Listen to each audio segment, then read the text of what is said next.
ginnaaw bi ñu leen nuyoo di leen dalalaat ak jàmm seen bii di Leader TV di wax ni bu leen fàtte abonné tey nekk ñaar fukki fan ak juróom-ñeent si weeru novembre si atum 2022 ñu ñëw ak yéen si revue de presse nag dañ ciy njëkkee La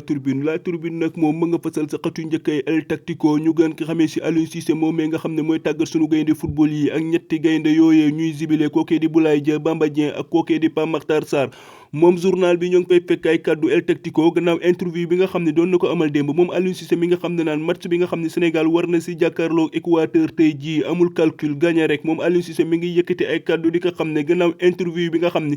doon na ko amal démb moom Aliou Cissé dem na bay ab way woowee nga xam ne rappeur bii di Dip moo ko génne woon di si xam ne naan gagné wala ñu gagné mais match nul yàlla tere moom Aliou Cissé tey jii bu amee match nul rek dana ñibbi si Ndakaaru jaay jël jóob ginnaaw La Tribune dañuy jubali yéenekaay bu groupe Futurs Médias ñu gën ko xam si record moom record mu nga fësal sa xat yu njëkkee match boobee nga xam ne ay heure rek si des Sénégal war si jàkkaarloo Équateur moom journal bi yéenekaay bu groupe Futurs Médias mi ngi ñuy xamal gannaaw bi nga xamee ni Sénégal éliminé na équipe boobee di Qatar nga xam ne moo organisé boobule fo di coupe du monde Sénégal tey jii lenn rek nañ ko sant mu résoudre équation boobee nga xam ne war na jàkkaarloog moom tey jii moo di Équateur ba tey journal bi ñoo ngi fay fekkal Tactico ay kàddoom muy xamle moom Aliou Cissé mu ngi naan match tey bii amul calcul gagné rek ba tey journal bi ñoo ngi fay fekk coach sa boobee nga xam ne mooy tàggat waa Équateur yi muy xamle naan match tey bi dañu koy jouer pour gagner mais bu ñu amee match nul tamit jël